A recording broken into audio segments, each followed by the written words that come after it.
উপস্থিত সবাই আসসালামু আলাইকুম। এই অনুষ্ঠান দেখবেন বা দেখছেন সবাইকে আমার আন্তরিক অভিনন্দন। অন্তত ৫৪ বছর পর আপা আমরা বুঝতে পারতেছি আমরা একটা ফ্যাক্টর যেটা রাজনীতিবিদরা বুঝতে পারেন নাই। আমার খুব ভালো লাগতেছে।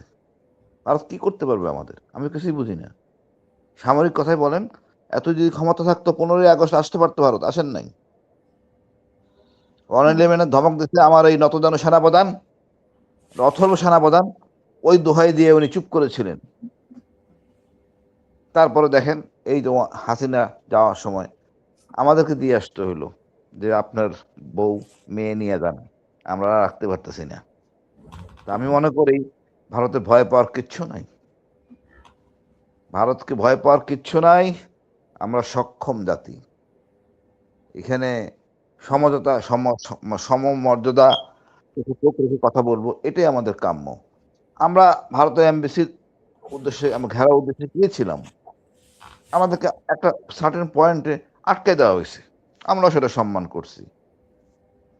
কিন্তু দেখেন ভারত কি করছে, আমাদের এমবিসির ভিতরে ঢুকে গেছে। এর আগেও তারা ত্রিপুরাতে অঘটন ঘটাইছে, এখন তারা ওইগুলি বন্ধ করে দিয়েছে। আমরা যে ভিসা কেন্দ্র বন্ধ করতে পারি, এই সক্ষমতা, এই কাজ করার জন্য ইংরেজ সরকারকে ধন্যবাদ। আমরা তো বেকার জাতি বলার কোনো অবকাশ নাই, আমরা বন্ধ করে দিয়েছি যখন আমাদের এমন ঠেকা নাই, এমন কিছু সমস্যা পড়ে নাই যে ভারত ছাড়া আমরা চলবো না। এই হুম। জিনিসটা বুঝতে আমাদের ৫৪ বছর লাগছে আপা, এই জিনিসটা বুঝতে আমাদের ৫৪ বছর লাগছে।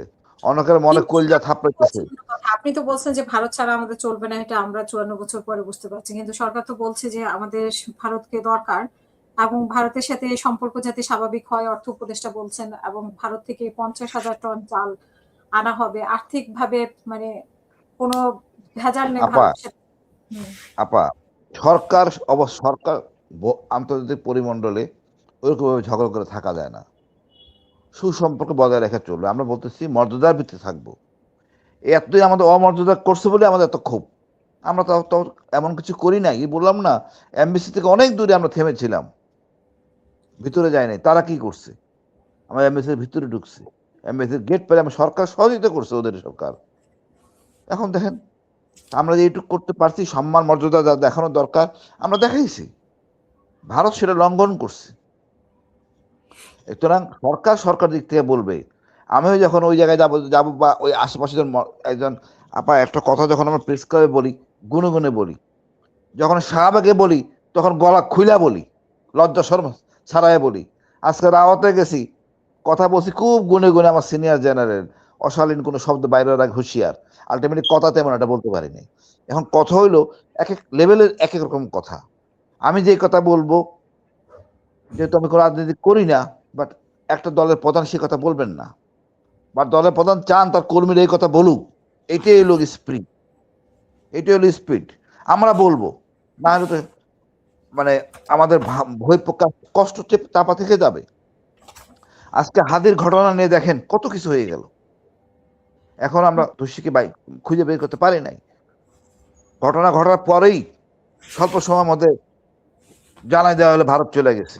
এগুলি তো আসলে আমাদের তদন্তে বাধা হয়, আমাদের কথাবার্তার ধরন, আচরণ, ব্যবহার, বডি মোশন ভিন্ন রকম প্রভাব ফেলে। এখন গোয়েন্দা তাই নিশ্চয়ই ফেসবুক ফলো করবে না, কারো ফেসবুক ফলো করে নিশ্চয়ই গোয়েন্দা কাজ করবে না। গোয়েন্দা তো গোয়েন্দার কাজ আপা করবে। আপা, গোয়েন্দা তো মানুষ, আমাদের গোয়েন্দারা তো গোয়েন্দাগিরি শিখে নাই, এটা তো দলীয় কাজ শিখছে। খালেদা দিয়ে শাড়ি লাল পড়ছে না নীল পড়ছে না মরতেছে, এগুলি জানে। খালেদা জিয়ার বাসায় আজকে রান্না কি হচ্ছে এটা গোয়েন্দারা জানে, গোয়েন্দারা শিখে নাই।